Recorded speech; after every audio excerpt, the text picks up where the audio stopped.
Nós vamos ler no primeiro livro do profeta Samuel, no capítulo 4. Então eu vinha dizendo que tudo que acontece no livro dos Juízes desemboca para o livro de Samuel. E se fôssemos colocar aqui como pessoas importantes que aparecem logo no início desse livro, você pensaria em Ana ou pensaria em Eli. Eu disse algumas coisas sobre Eli aqui em outros momentos, e nesse momento também estava já aqui falando na primeira parte da nossa live, que Eli tinha alguns pontos contra ele aqui quando ele veio a falecer.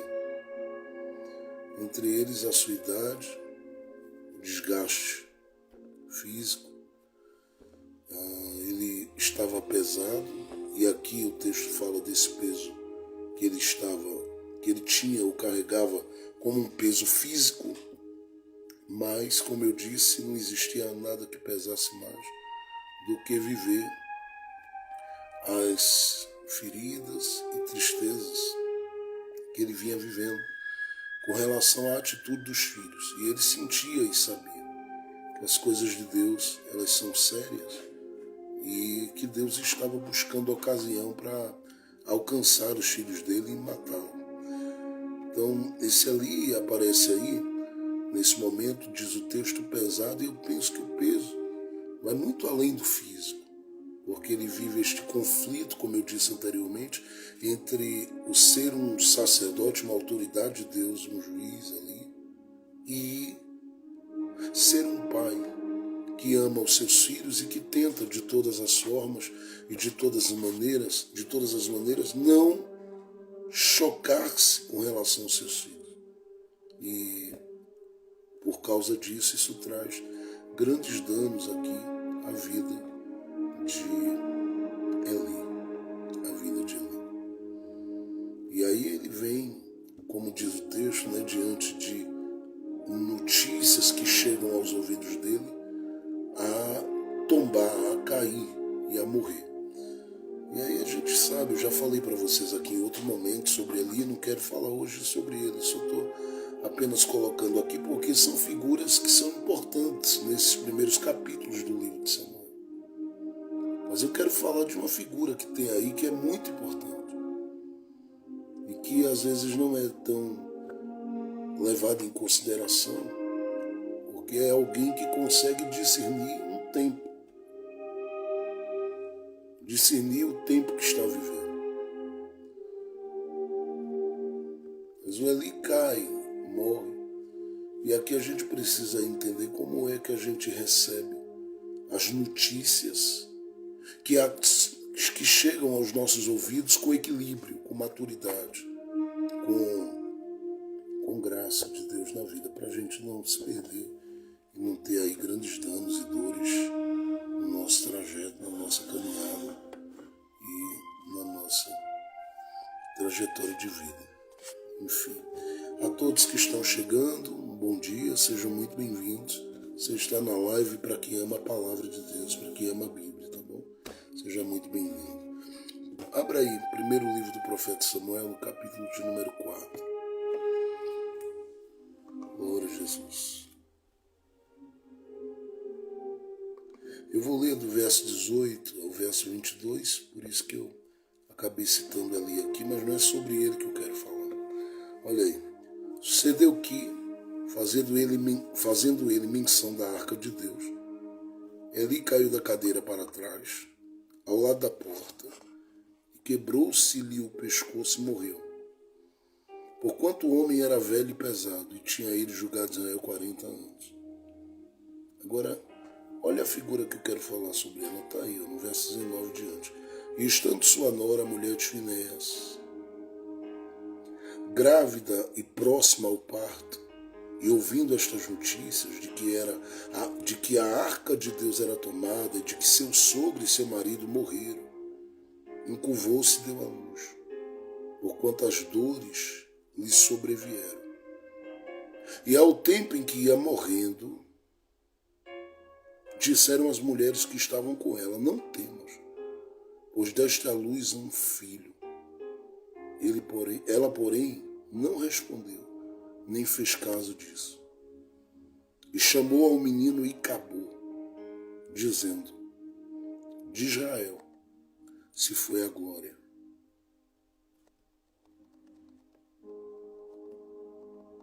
Porque a arca de Deus foi tomada, e por causa de seu sogro e de seu marido. E disse: de Israel a glória é levada, presa, pois é tomada a arca de Deus. Gostaria que milhares de mulheres ouvissem essa palavra nesta manhã. Gostaria que milhares e milhares de pessoas que amam suas casas, suas famílias, ouvissem esta palavra nesta manhã. Eu já disse o contexto e nós temos a figura de uma mulher aqui que eu diria que ela está muito longe, mas muito longe de ser alguém como Ana. Porque Ana é pra gente uma heroína. É aquela que venceu as pressões. É aquela que soube sonhar além do que tinha. Ana é aquela que eu penso que qualquer homem gostaria de casar com ela, de estar com ela, de deitar com ela, de abraçar-se com ela. Porque Ana era aquela figura que conseguia, em alguns momentos, apesar da tristeza, se manter viva dentro da casa. Ainda que com o tempo que passou, para aquilo que ela tinha como desejo pela sua realização, e aí acredita-se que passaram-se anos com ela indo ao santuário e voltando, e não conseguindo alcançar o que ela esperava, que era ter um filho. Com tudo isso, ela vai passando por um processo de enfraquecimento e abatimento, mas ainda assim sobrevivendo.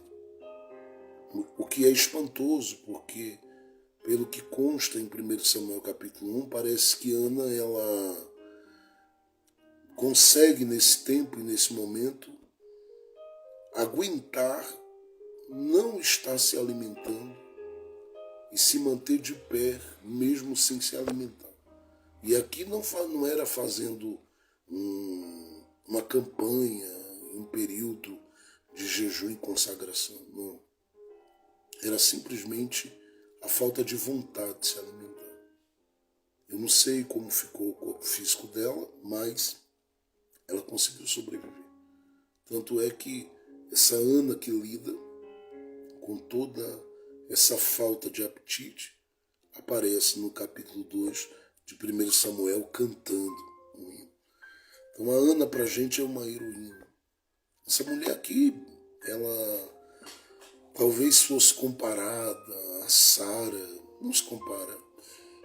Se ela fosse levada em consideração para se colocar assim em um quadro, características desta mulher e as características de Rebeca, lá em Gênesis 24, a gente diria não dá para comparar. Se fôssemos citar, enfim, a Raquel ou a Lia na vida de Jacó, se fôssemos citar a figura de Zípora ou da mulher etíope na vida de Moisés, a gente teria dificuldade. Se fôssemos pensar, inclusive, até mesmo sobre quem era a figura que Josué amava, a gente teria dificuldade de comparar. Se fôssemos pensar em Maria, a mãe de Jesus, a gente teria dificuldade de comparar. Só que essa mulher aparece aqui como uma figura muito importante, porque ela é a chave aqui. Preste bem atenção nisso. Em uma transição que está acontecendo. No livro de Eclesiastes, no capítulo de número 1, verso de número 4, a palavra de Deus diz que uma geração vai, outra geração vem. E ninguém mais, nesse tempo, do que o sacerdote Eli sabia que o seu tempo era findo e que ele não teria a alegria de desfrutar desta graça de Deus, de ver os seus filhos antes da sua morte ascendendo como ministros de Deus, uma vez que o próprio Deus já havia, eu diria, enviado um profeta na direção de Eli e profetizado na vida dele, de que não daria a essa geração representada por Ofni e Finéas o direito de se perpetuarem no altar. E por que não dizer mais? Eli sabia que Deus proveria de alguma forma para si quem ele precisava para usar naquele tempo, para conduzir o seu povo. E ciente disso, nós não temos nenhum registro que Eli tenha orado a Deus sobre isso. Mas Eli um dia contempla uma mulher que em um desses dias de oferta e de sacrifício está bem pertinho do altar, derramando essas lágrimas e gemendo que era ela. E ele julgou que ela estava embriagada, foi até ela e de repente ela abriu o coração e a partir da confissão da sua alma e do seu coração ele disse: eu vou abençoar, porque eu me equivoquei. Com toda a experiência de ministério que tinha, acabou se equivocando. E aí você percebe que daí para frente a vida de Ana começa a tomar um novo rumo. Porque quando o sacerdote libera uma palavra sobre ela, a abençoando, Deus pega aquela palavra que aquele sacerdote liberou, eu não tenho dúvida, e finca as estacas dessa palavra no ventre de Ana. E decide, a partir dali, gerar aquele que seria o substituto de uma geração sacerdotal que viveu um declínio espiritual na sua vida.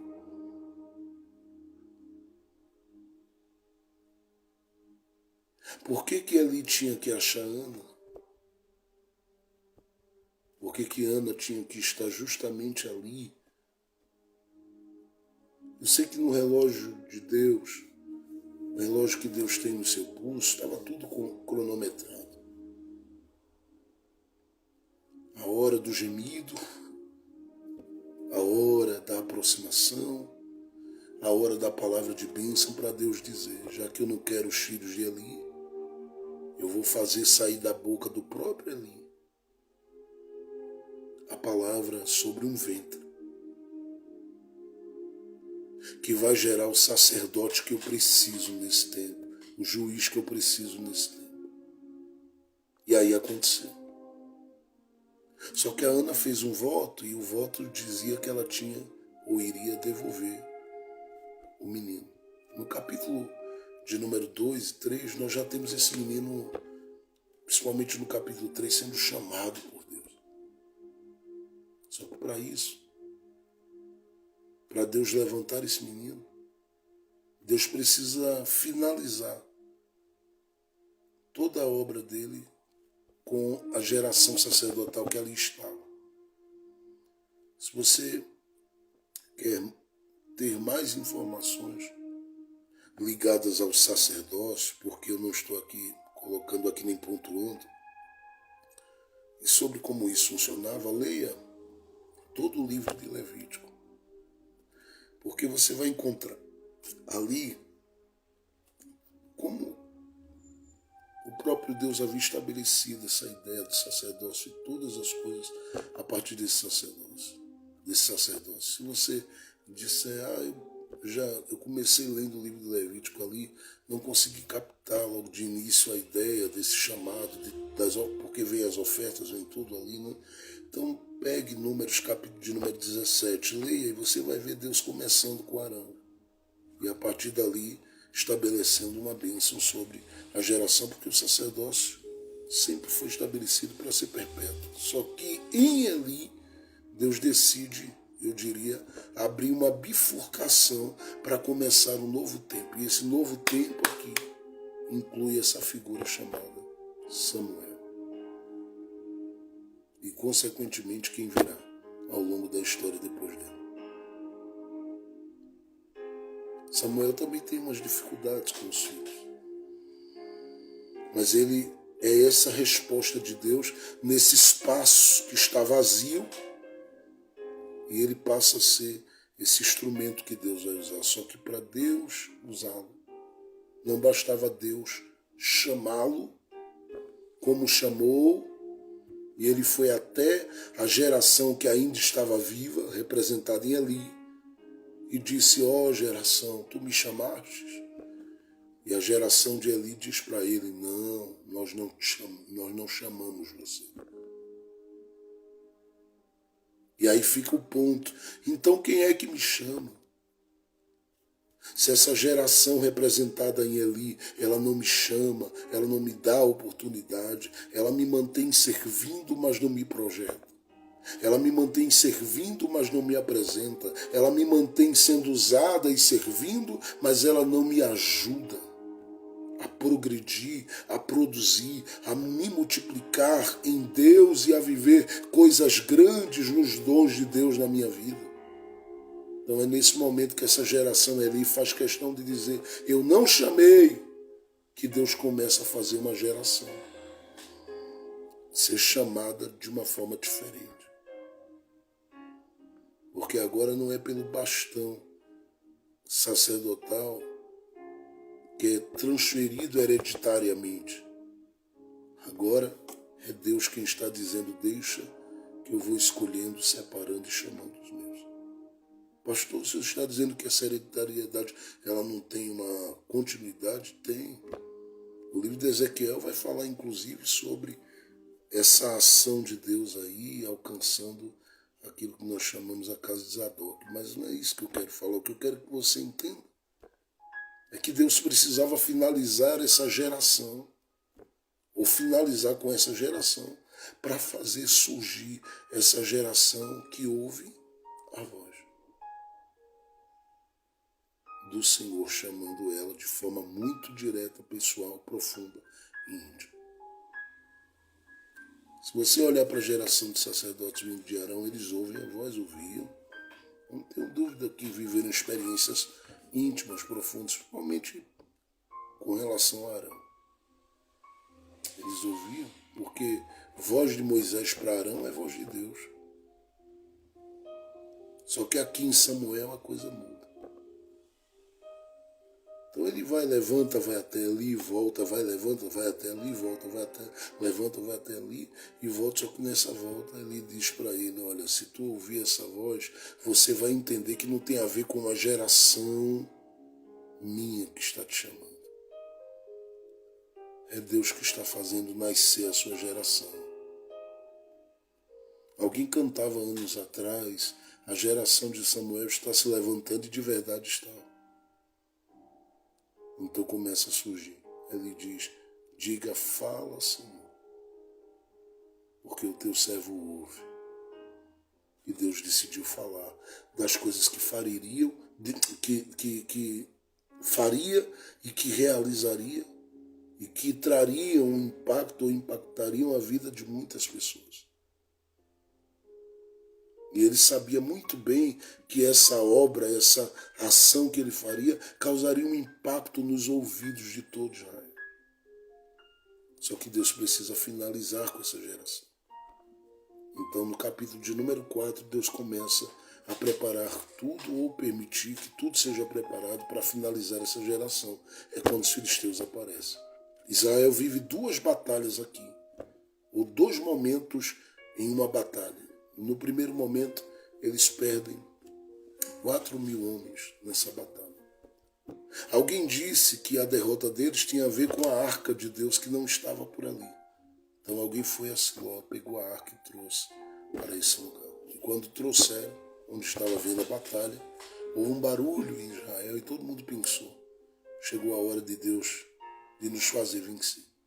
Inclusive os inimigos, ouvindo o barulho, disseram, e eu acho que os deuses deles começaram a pelejar por eles, mas não era.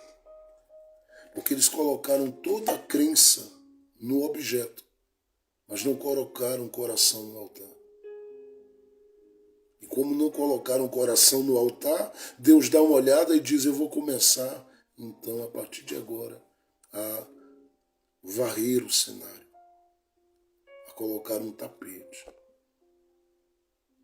Eu vou colocar os pés de Samuel nesse ambiente desse cenário para que o nome do Senhor fosse glorificado.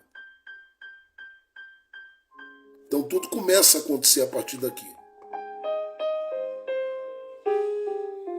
Porque quando a arca vem, eles dizem, chegou a hora de nós batalharmos, guerrearmos, vencermos, superarmos, triunfarmos. Vamos lá. E quando eles partem para a batalha, eles perdem 30 mil homens. A soma no total diz que eles perdem naquela batalha 34 mil homens. Famílias feridas, corações machucados, gente desesperançada e abatida. E parece que tudo isso era o estopim da situação. A coisa toma um caminho ainda muito maior, em maior proporção. E aí você diz, por que o senhor diz isso, pastor Jefferson? Porque simplesmente a partir daí, tudo é levado para um novo nível. Porque o que estava ali como objeto, que é a arca de Deus,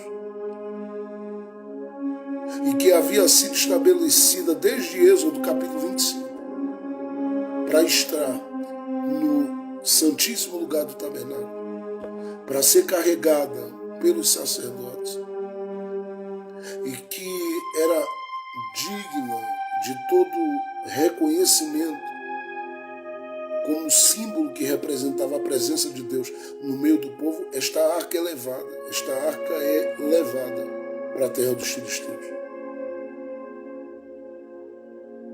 E aí os gritos de perdemos guerreiros pesam. Os gritos que ecoam para as famílias ali é perdemos pais e filhos, pesam.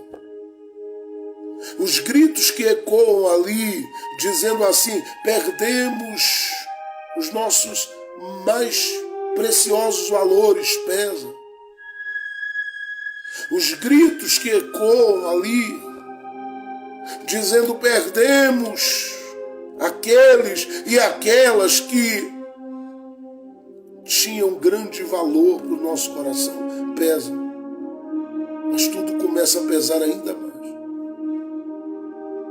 quando todo mundo toma consciência do vazio. Porque se a arca representava, ela era um símbolo da presença de Deus no meio do povo, eles começaram a entender que Deus já não estava mais no meio deles. Essa era a ideia. E por Deus não estar, eles poderiam sofrer muitos danos nas mãos dos filisteus. Porque agora estavam vulneráveis, sem proteção, sem cuidado, sem auxílio, sem nada.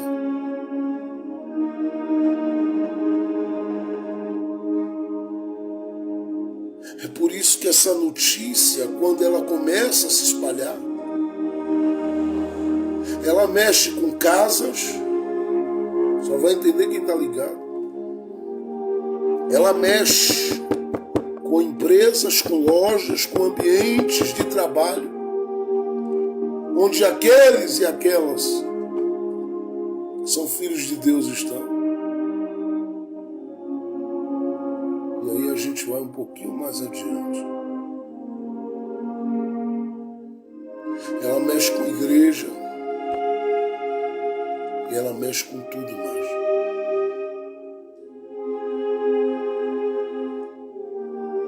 Eu estou dizendo que se há um povoado, o povoado fica abalado com aquilo. Se há uma cidade, a cidade fica abalada. Se há uma nação, a nação fica abalada. Alguém diz, a arca foi levada. O baque, o desânimo é muito grande, o efeito é dominó. Ninguém aguenta, ninguém suporta uma pancada dessa, e é por isso que você vai ter gente como Eli, caindo da cadeira, quebrando o pescoço. Você imagina o que é isso?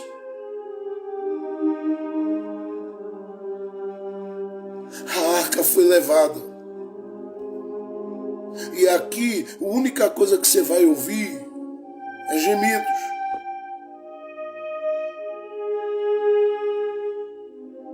Pastor, não está lendo para perceber que isso acontece assim. Porque todo mundo se tranca.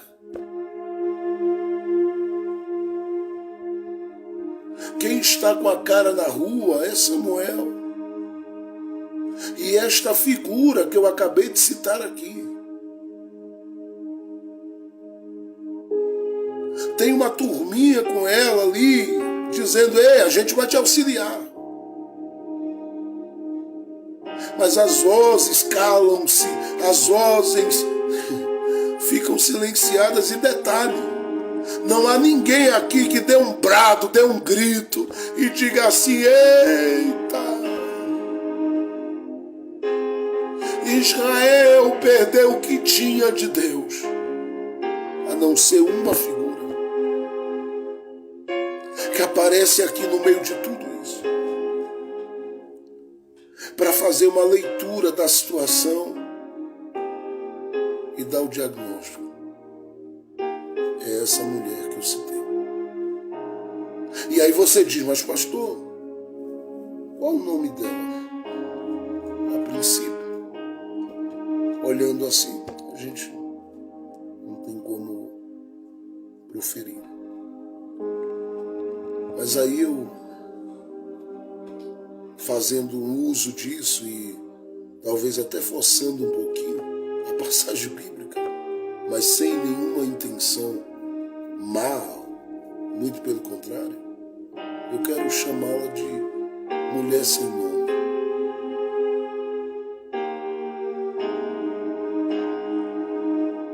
Canal sem nome, instrumento sem nome, vaso de Deus sem nome.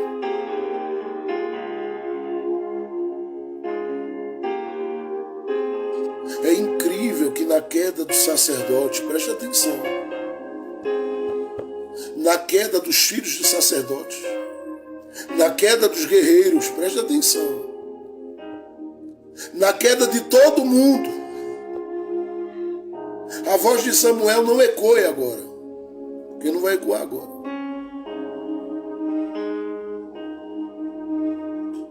A voz de anciãos que aparece inclusive falando com Samuel mais na frente, não ecoe agora.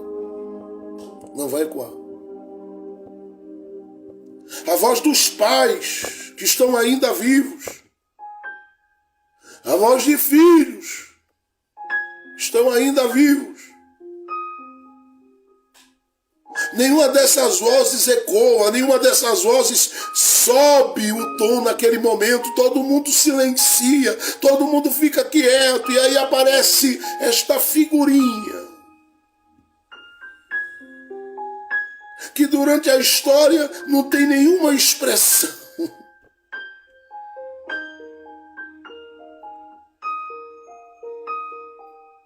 Não está na prateleira de cima, não ganha destaque, não faz parte do Guinness Book da época.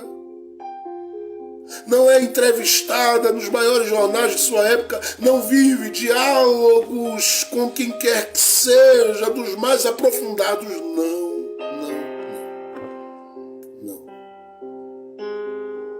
O que você tem aí é a mulher sem nome.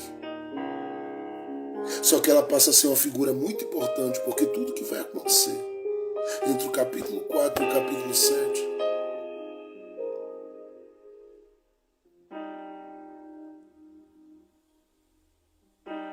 vai depender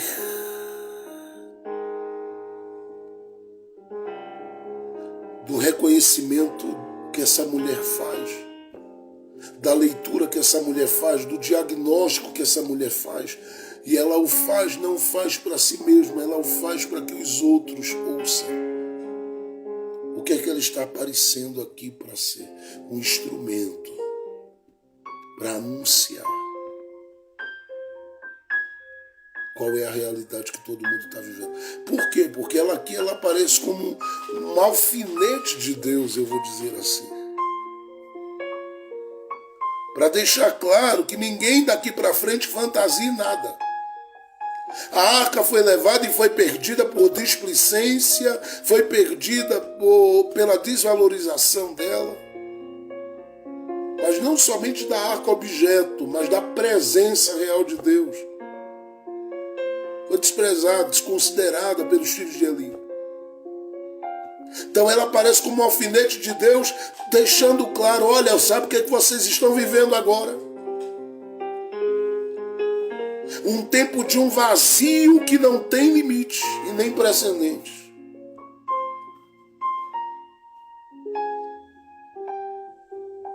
Vocês estão vivendo um tempo de caos e de vazio terrível.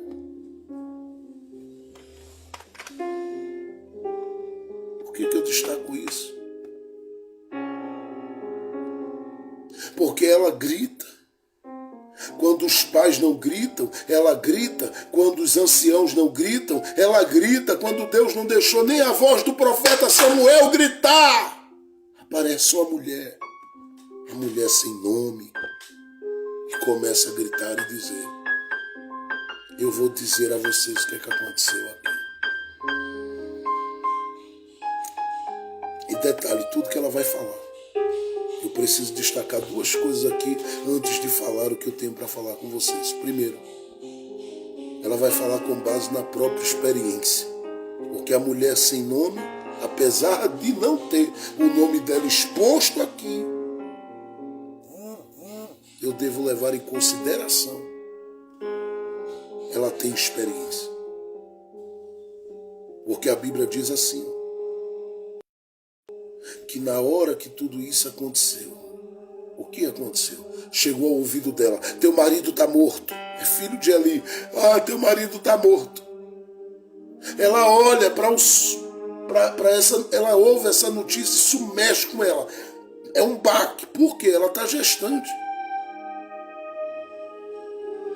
Se ela sobrevive a isso aqui, ela vai ser uma mãe solteira. Só que ela tem dores que são agregadas a ela aqui, que mexem com ela. E aí o que vem para a gente, a partir de algumas traduções desse texto, é que antes de morrer, ou seja, ela vem a perecer, a falecer. Você imagina o que é isso para ela? É uma experiência que muita gente vive, de ter a capacidade de ler dentro do ambiente da sua casa, dentro do ambiente da empresa que trabalha, dentro dos ambientes que está. Elas são aquelas que leem esses ambientes, e ao lerem estes ambientes, sabe o que elas fazem? Elas dizem: acabou. Eu preciso anunciar que acabou. O que ficou aqui foi um vazio e pronto.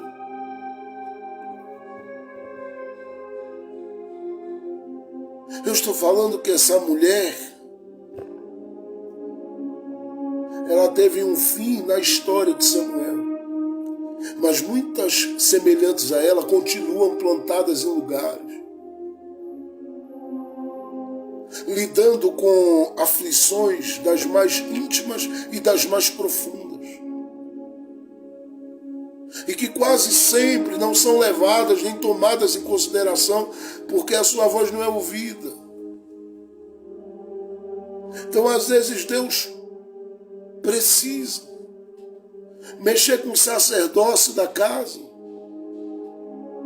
Deus precisa mexer com o sacerdócio da igreja.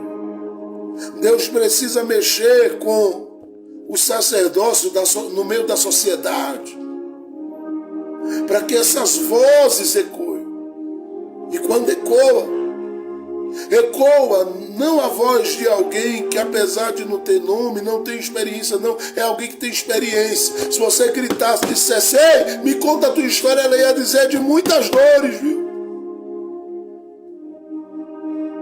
Você acha que eu não apareci na história sendo esposa do filho de um grande sacerdote que julgou Israel por 40 anos? Por quê? voz silenciada.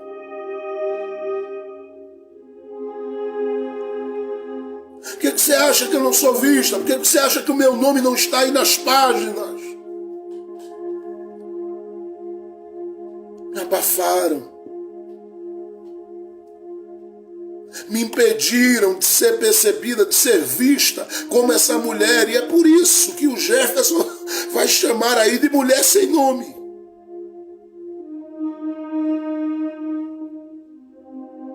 Ela é alguém que tem experiências. Se você olhar para o primeiro livro do profeta Samuel, no capítulo 4, que nós lemos, o texto diz aí.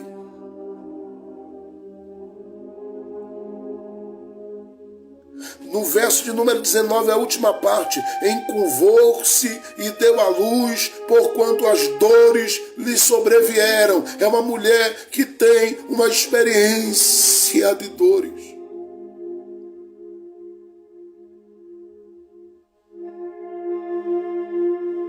Que passa uma gestação complicada, que passa dias terríveis. Por que o Senhor diz que era uma gestação complicada? Porque enquanto ela está grávida, ela tem ali a figura do seu esposo envolvendo-se com muitas prostitutas e mulheres, enfim.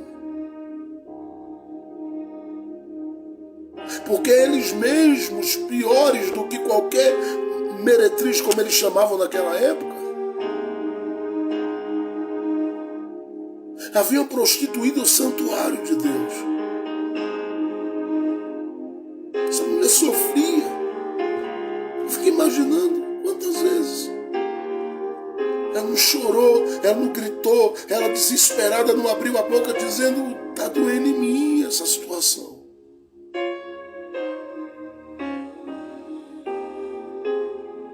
Mas tudo foi acumulando. Experiência para quê? Para que nos últimos suspiros dela, ela ainda conseguisse dizer alguma coisa. E o que você tem da voz dela ecoando, tem nos últimos momentos da sua vida. Estou falando de uma mulher que tem experiência. Ela não tem voz durante a vida. Ela não tem voz. Ela só tem voz nos últimos momentos da vida. Mas nesses últimos momentos, o que ela fala tem uma relevância muito grande. Eu estou falando de alguém que tem experiência. E na verdade, eu preciso dizer a algumas pessoas que estão me ouvindo que suas dores não são dores para a morte, ainda que pareça. Pastor, mas ela não vai morrer? Bom, o que entende-se é que ela morre. Pelas tradições, comparando as tradições, é que ela vem a morrer. Então, pastor, como é que as dores não são para a morte? É que as dores acumulam uma experiência que vai falar e vai falar além da morte dela. Então, eu estou pregando sobre ela aqui hoje. Estou dizendo a você que você está acumulando experiência das coisas que você viveu ou tem vivido. Eu quero dizer uma coisa aqui, profeticamente falando. Quando o tanque da experiência sua com Deus e sua com a vida se encher, Deus fará a tua voz ser ouvida. Segundo, eu estou olhando para o texto. Eu estou enxergando aqui não só uma mulher com experiências, mas uma mulher que, ao longo do caminho, foi aprendendo a discernir algumas coisas. Entre elas,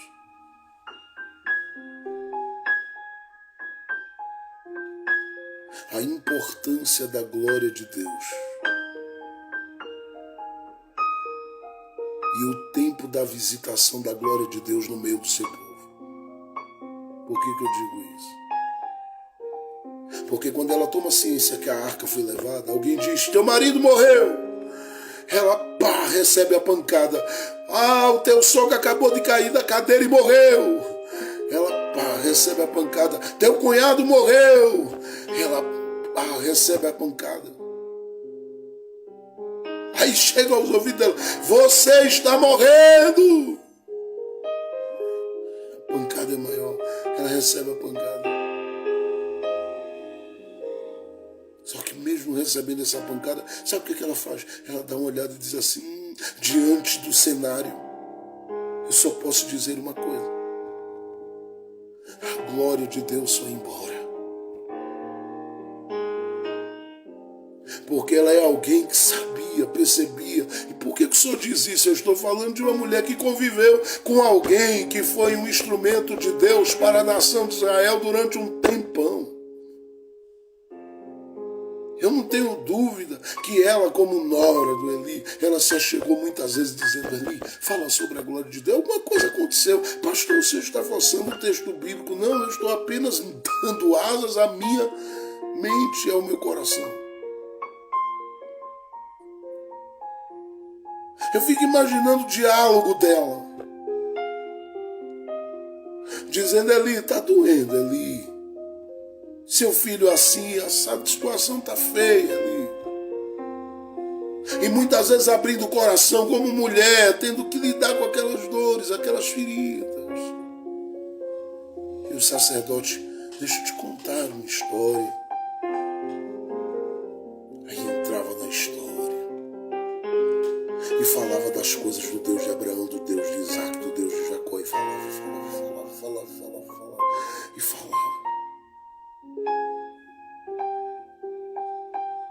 Ela foi crescendo na sensibilidade dela ao ponto de entender o que representava a arca. Porque tinha a ver com a Shekinah, tinha a ver com a presença. E o que representava a Kavod tinha a ver com a glória máxima, a glória pesada de Deus.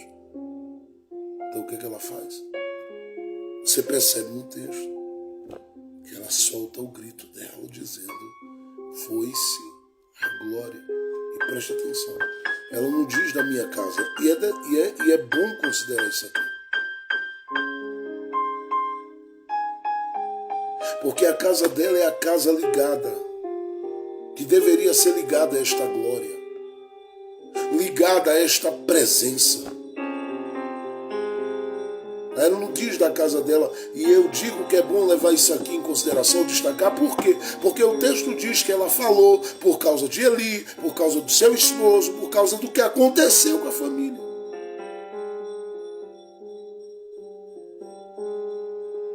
É que ela dá uma olhada e diz: apesar de tudo, eu sei quem era Eli. E eu sei o quanto Eli olhava para cima. Em quantos momentos ele me falou, talvez com lágrimas, da glória, da presença de Deus como uma realidade no meio do seu povo.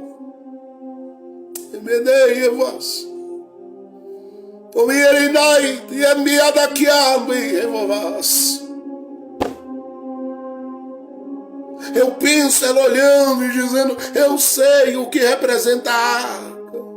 Aí alguém diria: mas todo Israel sabe que você é, mas não com a profundidade que eu sei. Porque eu convivi com quem vivia colado nela, ligado ao santuário.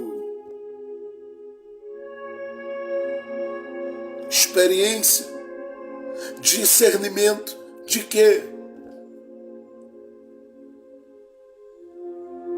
Da glória manifesta quando manifesta, e da glória indo embora quando foi embora.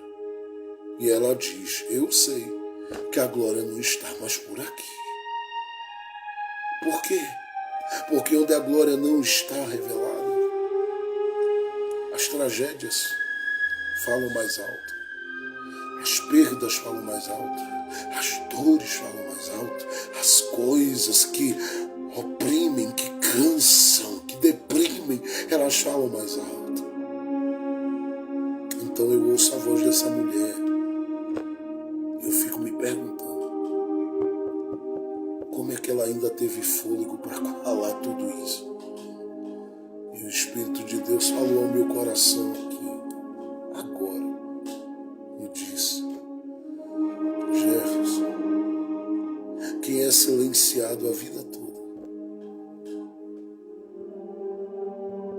nos seus últimos suspiros, terá uns acréscimos no seu tempo.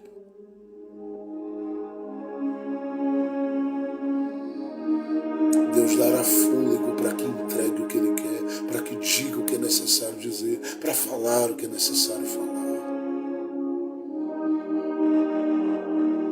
Eu estou dizendo a algumas pessoas que estão aí, porque o cenário que algumas pessoas estão lidando é esse cenário das dores que agregam experiência.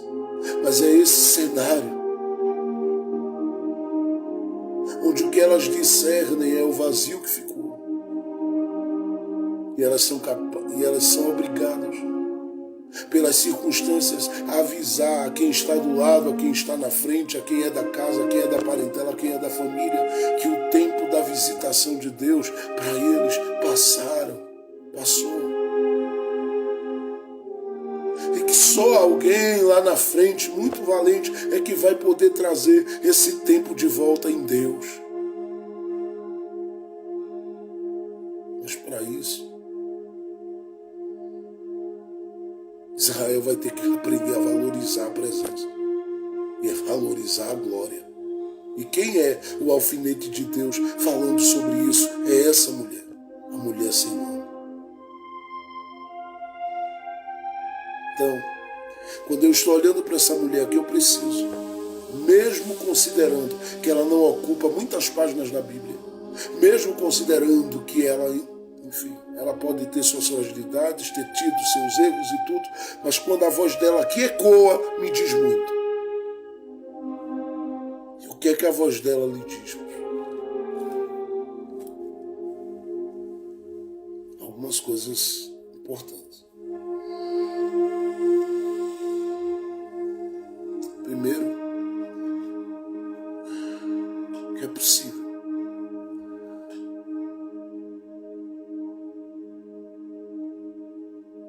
perceber que a graça de Deus, ela está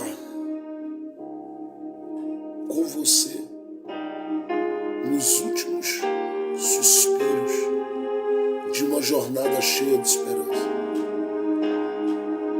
Simplesmente pelo fato de que você ainda está falando. Porque se não houvesse graça nenhuma, não teria mais voz aí. Em outras palavras, eu estou dizendo que a voz dessa mulher revela para a gente que toda essa tragédia aqui, ela não está abafando a graça, ela não está sepultando a graça, ela não está dizendo para a gente que a graça não é uma realidade, não, a graça está presente. Enquanto ela tinha motivos para olhar e dizer marido morreu, isso e aquilo, ela dá uma olhada para cima e diz, a minha voz que foi silenciada durante muito tempo agora pode ser ouvida, eu vou gritar. É graça. Eu estou quase morrendo, mas estou conseguindo falar. É graça. Eu estou aqui no chão, eu estou aqui jogada, mas eu ainda estou conseguindo dizer alguma coisa. É graça. Tem graça de Deus aí. Tem graça, eu vou repetir, de Deus aí.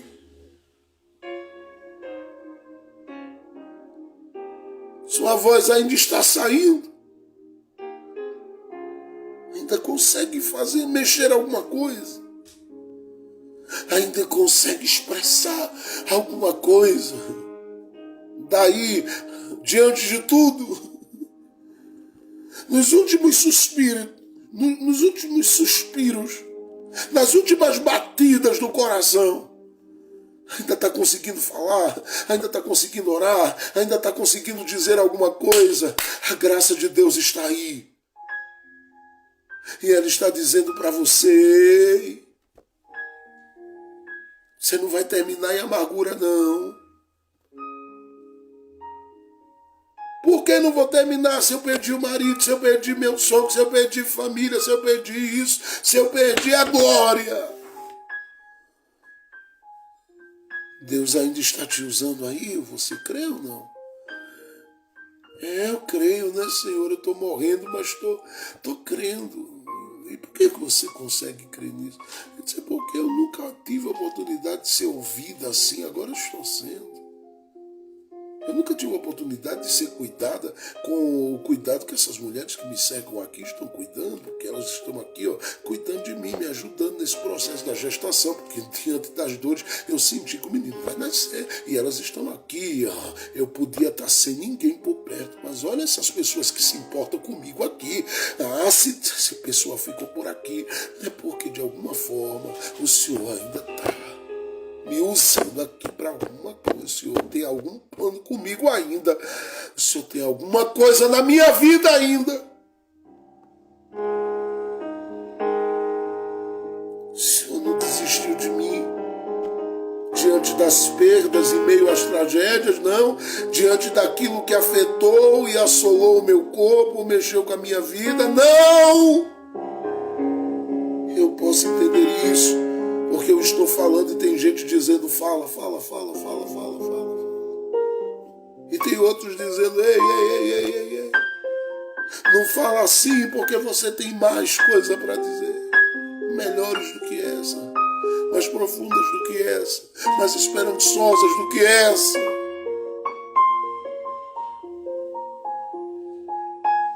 No chão. Eu vou repetir. No chão ou prostrada. Como ela estava. Ela podia ter se curvado, abaixado-se um pouquinho sobre suas pernas e começou a ter um filho. A voz dela me fala da graça. A voz dela me fala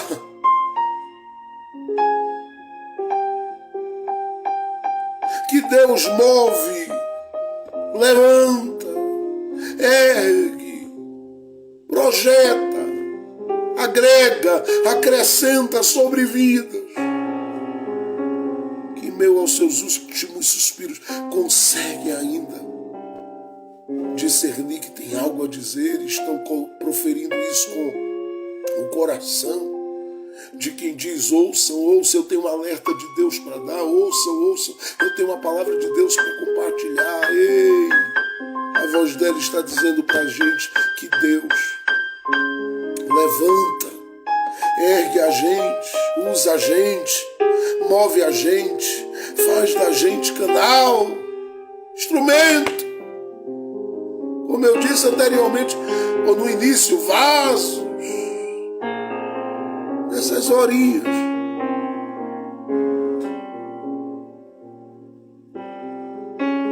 E aí você fica inquieto, fica inquieta, fica cheio de questões e falando disso, falando daquilo, e Deus olhando para mim, Deus olhando para você, dizendo, para aí um pouquinho. Diga, Senhor. Quando Eli estava de pé, você conseguiria falar alguma coisa? Não. Por quê? Porque ele era uma autoridade. Enquanto os filhos de Eli estavam aí, mesmo na bagunça, falando, você conseguia falar alguma coisa? Não. Então, quando é que você está falando da minha glória, das minhas coisas?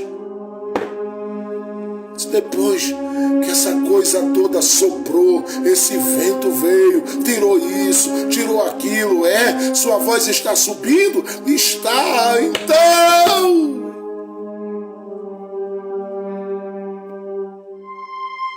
Eu mexi com isso tudo aí, ó,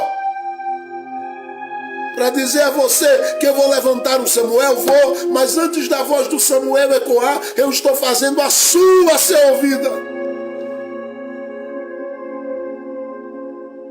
Você sempre foi minha, dentro da casa, mas por causa dele ou por causa de outrem, você não entoava, você não abria a boca, mas Deus sabe mexer com as coisas. e sabe fazer essas vozes se erguerem neste tempo que parece ser um tempo de pressão, de declínio. Eu estou falando para gente que vai começar a ser ouvida, e ainda que o grito seja para dizer a alguém: ei, você perdeu a glória, busque, fale, chore, clame, porque Deus está querendo você clamando. Essas pessoas terão a sua voz ecoando e sendo ouvida, sendo entoada na terra. Terceiro, eu paro aqui. Olhe para o texto, eu vou fazer uma leitura e a gente já cita o outro ponto, tá? Verso 19 em diante diz: e estando sua nora, a mulher de Finéias, porque é assim que ela é conhecida, a mulher de Finéias. Quem é ela? Mulher de Finéias. Mulher sem nome, mulher de Finéias. Diz assim: grávida. E é bom fazer uma aplicação, uma colocação com relação a isso aqui, ó. A voz dela silenciada por muito tempo, mas gerando. Mas ela estava gerando. Ela estava gerando. Sem oportunidades, mas gerando. Sem ser valorizada por ninguém, mas gerando.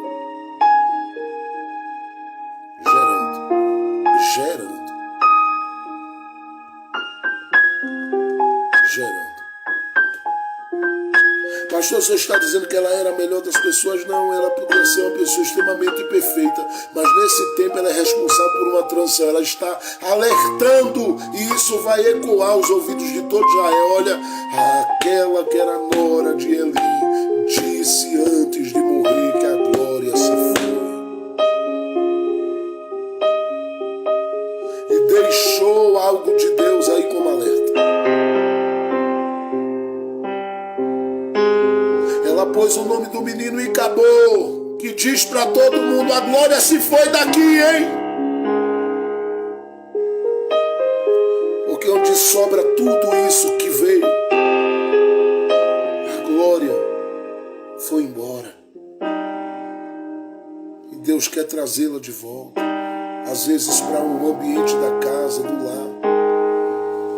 Mas às vezes Ele está encontrando portas fechadas.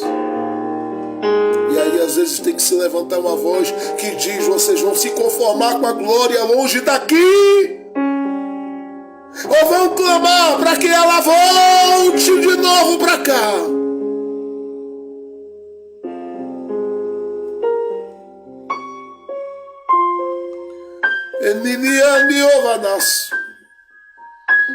Ah, meu Deus, tu estás querendo me tomar aqui. Emedequiando, Bibanácia. Murimiriribiara daqui andoriere de Remia. Baliata, Tawara Murioro no comia no que taia na manoie, viasse, viadaga. Queimando no mundo de Galatia, Tatara, como no mundo de Libia, Hassien Melie, Edei, Astinabia da Cato Mudu, Tocomuti, Candara, Hassiaragai. Deus vai levantar a tua voz aí. Ei, alguém vai voltar a atenção e olhar para você, e alguém vai dizer: fala, eu sei que tu tens um alerta ou alguma coisa de Deus para entregar. Sentindo dores, ferido, no chão, quebrado, mas fazendo uma leitura diferente das coisas com ela, que estão acontecendo com ela.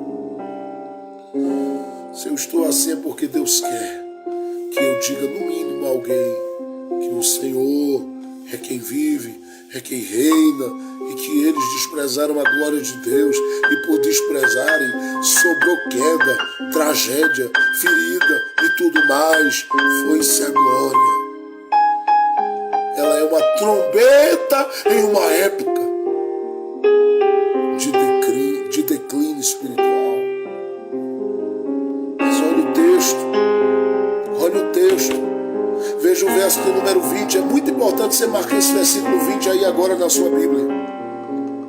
E ao tempo em que ia morrendo, sublinhe isso na sua Bíblia, se você desejar, porque é um destaque, há algo muito importante a ser dito. E ao tempo em que ia morrendo, o que é que as pessoas geralmente fariam? Colocava a mão e ai, que dor, meu Deus, eu estou morrendo, me acabando. Ai, ao tempo que ia morrendo, ai, chora e geme, e entra no desespero. Olha o que o texto diz. E ao tempo em que ia morrendo, disseram as mulheres que estavam com ela: ei, não temas, pois deste à luz um filho. Por que elas dizem isso? Porque elas querem que ela entenda que ela tem algum motivo ainda para se apegar em esperança, em alegria. Apesar de todo o caos que se instalou ali no território onde ela está. Só que nesse dia, olha que interessante. O texto diz assim, ó. Ela, porém, não respondeu e nem fez caso disso. Ora, qual era a mãe gerando que não ia ligar o filho?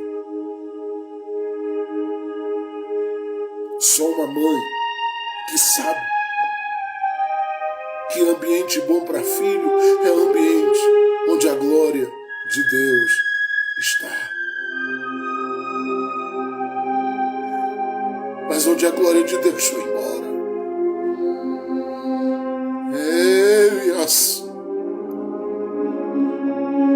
Ela não liga, ela diz, não adianta, de que adianta nascer, de que adianta crescer, de que adianta avançar, de que adianta ir, se a glória do Senhor já não está sobre esse lugar.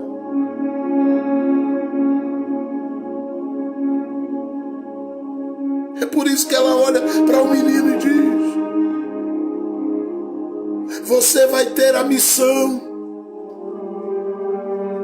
de ser um profetinha de Deus na terra, um profeta de Deus na terra.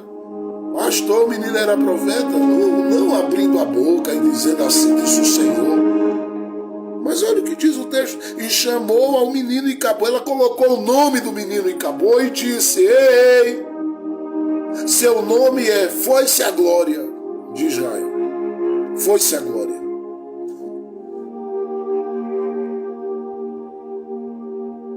Eu estou indo, mas vou deixar a voz de Deus gritando no seu nome. Porque quando olharem para você, eles vão entender que perderam, eles vão entender que não valorizaram, eles vão entender que desprezaram, eles vão entender que desconsideraram. Foi-se a glória. Que mulher é essa? Essa é terrível. Então é uma mulher terrível demais. Essa aqui eu vou colocar o nome do menino. Eu vou ser um alfinete na vida de todo mundo que está desconsiderado. Que a minha casa foi afetada, a família foi afetada. E todo mundo foi afetado, não foi só por causa do sacerdócio desse meu esposo, não. Isso tem a ver com gente que viu, não disse nada, gente que viu, não chegou perto, não abraçou, não falou, não corrigiu, não gritou. Olha aí, ó! Não apareceu ninguém para dizer não leve a arca, não toque na arca, não mexa na arca, não, que eles nem consideravam mais. Ela diz, pois eu vou ser um alfinete na vida de todo mundo. Quando olhar para o meu filho que chama Icabô, vai incomodar o bairro. Vão dizer, foi-se a glória. De onde? De Israel, foi o que a mãe dele gritou.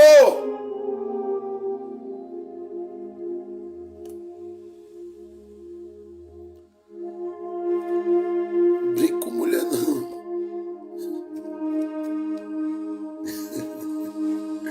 Você olha para essa mulher, ela é terrível. É por isso que eu disse que ela é tão importante, porque esse alerta aqui de que a glória se foi, porque todo mundo ia dizer, a arca foi roubada. Se você acha, se você sabe, lendo 1 Samuel, capítulo número 4, que os filhos de Eli, com toda a misericórdia, fizeram que praticavam. Levaram a arca do lugar do santuário e ninguém disse nada. Você acha que iam se preocupar porque os filisteus levaram? Estava todo mundo preocupado porque eu perdi meu pai, perdi minha mãe, perdi minha família, ninguém estava nem aí para a glória. Mas Deus plantou uma mulher que em meio às dores dá um grito no meio de uma geração e diz assim: ei! Eu gerei filho, mas ele não é mais importante do que a glória de Deus sobre mim. E sabe por que não é?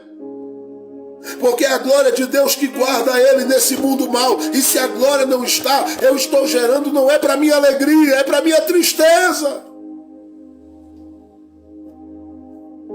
E por quê? Porque todo mundo vai fazer o que quer agora. Porque a glória já não está mais aqui. Se a presença de Deus estava, se a arca estava como presença de Deus revelada, e a glória do eterno Deus repousava por aqui, porque eu creio que a presença de Deus continuava pairando por causa de um Samuel que estava ali. Mas a glória do Senhor, aquela glória maciça, que revela os milagres, que ministra tantas coisas, daquilo que está nos céus, aqui na terra, já não está. Essa mulher fez uma leitura de tudo e disse: olha aí, ó, onde chegamos, o diagnóstico é esse. Somos um povo sem a glória de Deus na vida. Experiência, discernimento, que a fazem mostrar pra gente, nesse terceiro ponto que eu destaco, porque o texto diz: ao tempo que ia morrendo, ela faz duas coisas. O quê? Ela é capaz de ouvir. E é capaz, preste atenção, de colocar numa balança as realizações dela e as realizações de Deus. E ela dá uma olhada e diz: minhas realizações estão aqui, mas a de Deus não está mais. Porque Deus se realiza sendo glorificado em meio à glória que Ele revela. Mas a glória foi embora. E o que sobrou? Realização pessoal.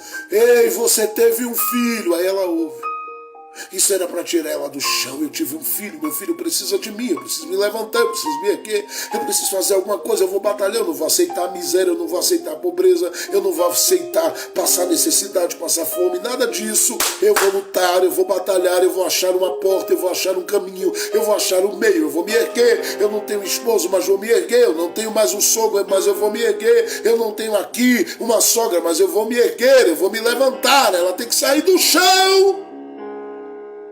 Mas a Bíblia diz que ela ia morrendo. Só que mesmo morrendo, ela mostra essa qualidade dela. Ela é alguém que sabe ouvir o que as pessoas têm a dizer. E ao ouvir, ela também sabe na medida o que ela tem para falar e o que ela deve falar. Ela está acabada. E alguém dizer: não tem, mas disse: não tem mais o quê? Eu estou morrendo, bando miserável. Mas não. Ela podia estar num mau humor terrível. O dia está acabado. Pegue lá o texto de Gênesis capítulo 35 lá. Veja quando Raquel está morrendo. Raquel chama o menino dela de Benoni. Jacó teve que mudar o nome.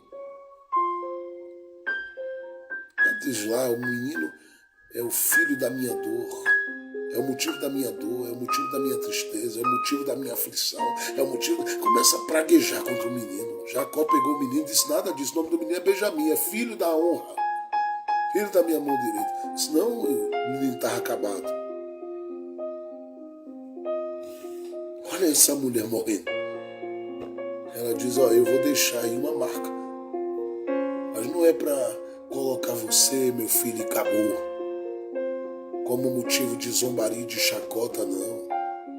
Porque quem zombar de você vai estar zombando de si mesmo. Quando você entrar, você vai ser instrumento. Ei, qual é teu nome? Meu nome é Icabô. O quê? Foi-se a glória de Ônix de Israel. Antes de praticarem qualquer tipo de bullying contra você, vão ter que pensar umas 10 vezes. Ela ouve e ela fala. O que é que Deus precisa nessa geração? Estou falando para a gente que está nos últimos suspiros. Estou falando das mulheres sem nome. Estou falando dos instrumentos de Deus sem nome. Essa geração que está nos últimos suspiros, o que é que Deus está esperando que essa geração faça? Essa geração ouça, mas ao ouvir, pese na balança suas realizações e as de Deus. Se Deus não se realizou, essa geração olha com tristeza para si mesma e diz: eu também não me realizo. A Bíblia diz que ela não fez caso nenhum. Por quê? Porque ela olhou e disse: não tem marido, não tem sogro, não tem família, não tem mais ninguém. E o pior de tudo, não tem mais a glória aqui. A glória de Deus foi embora.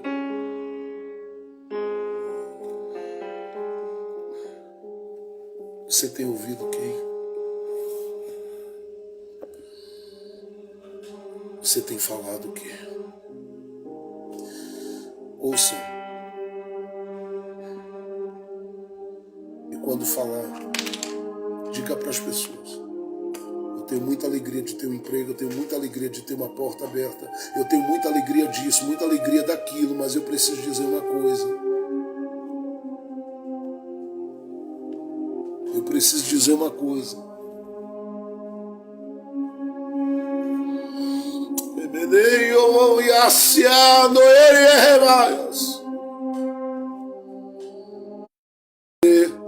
É simplesmente isso aqui.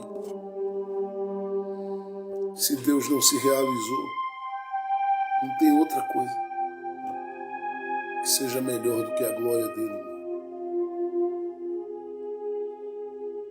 Olha aqui, você vai teve um filho. Ei, você teve um filho, é um varão. Isso era uma alegria para casa. Ela olha e diz: foi-se a glória. Se Eli estivesse aqui, se meu esposo estivesse aqui, se a gente estivesse com essa casa de pé, se a gente tivesse andado em Deus, ficado em Deus, aí tudo para mim revelaria uma grande alegria para o meu coração. Mas sabe, o que não realizou Deus,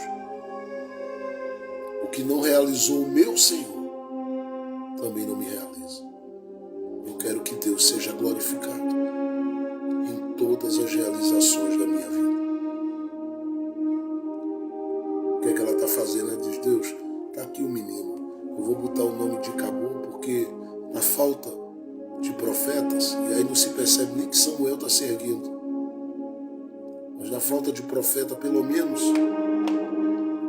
de uma voz profética que fale entre o capítulo 4 e o capítulo de número 7, porque só no capítulo 7 a Bíblia diz que eles vão clamar: Samuel, Samuel, enfim. E aí a voz profética de Samuel ecoa e tudo mais. Mas ela está olhando aqui que o capítulo 5 e o capítulo 6 fala da questão dos filisteus e da arca e tal.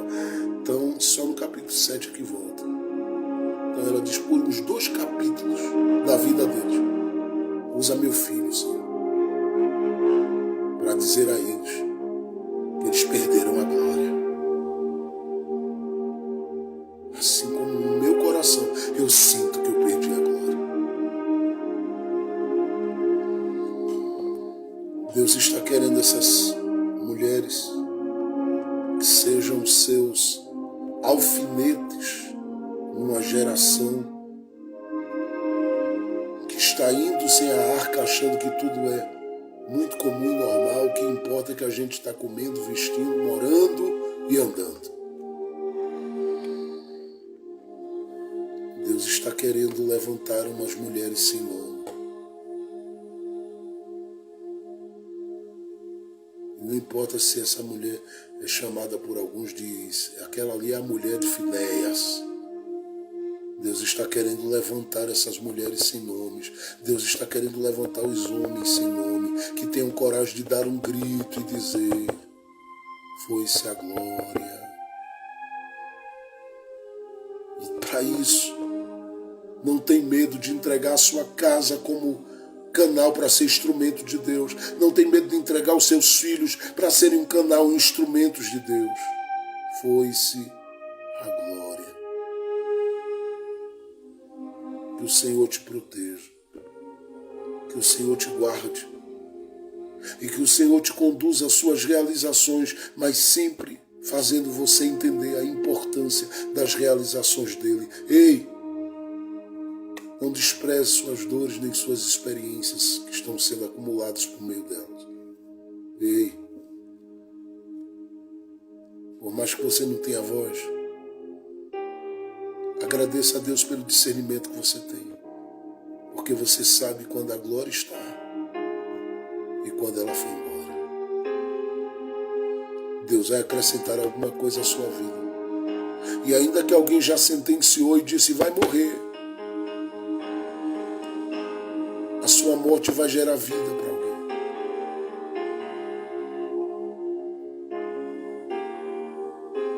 Eu estou dizendo que todo esse processo vai gerar vida para alguém. Eu estou dizendo que vai nascer alguma coisa muito boa, muito grande, ou algo que vai servir de grito de Deus nessa geração. Porque a história da sua casa não fica viva para que Deus não a use, não. Deus vai usá-la. Fica firme. Aguenta aí. Segura aí. Está nos últimos suspiros, mas fala aí. Está nos últimos suspiros, mas te levanta aí. Está sentindo a coisa pressionada porque perdeu coisas ao redor. Dá uma olhada e diz: eu vou gritar. Eu vou falar. Eu tenho algo de Deus a proclamar, eu tenho algo de Deus a dizer, eu tenho algo de Deus a anunciar. Abre a boca, porque Deus está contando contigo, mesmo você se sentindo fraca, mesmo você se sentindo fragilizada, mesmo você às vezes olhando para si mesmo e dizendo eu estou morrendo, está nada, você ainda tem voz. Deus vai fazer coisas ainda. Sua voz ainda será ouvida. Seu coração ainda vai bater. E a sua história ainda vai falar. Que seja assim. Para a glória de Jesus. Amém e amém. Pai, obrigado por essa manhã na tua presença. Obrigado por tudo que o Senhor nos concedeu. Continua alimentando o nosso coração e nos posicionando, porque nós queremos ser instrumentos da tua graça todos os dias para a vida das pessoas. Fica conosco, sustenta-nos pela tua mão, com a tua mão forte, e faz essa palavra ser ouvida por muitas mulheres que precisam entender que os últimos suspiros não dizem nada. Enquanto ela ainda tem voz, ela ainda pode gritar. Use, Senhor. Faz dela um canal, Senhor. Glorifica o teu nome. Cerca com a tua bondade. Enche da tua graça. Enche do Espírito Santo. Faz com que essa mulher sem nome, este homem sem nome, ele consiga ainda gritar e alguém dizer: eu estou ouvindo a tua voz. Como voz de Deus para minha vida. Seja assim, para a tua glória. Eu te peço que seja assim. Venha um tempo de paz, um tempo de refrigério, um tempo de bênção, um tempo de gozo, um tempo de alegria, um tempo de graça, um tempo de bênçãos de Deus sobre a sua vida. O Senhor te proteja, o Senhor te guarde, o Senhor enche o seu coração e faça de você uma bênção em todo o tempo da sua vida. Para a glória de Deus.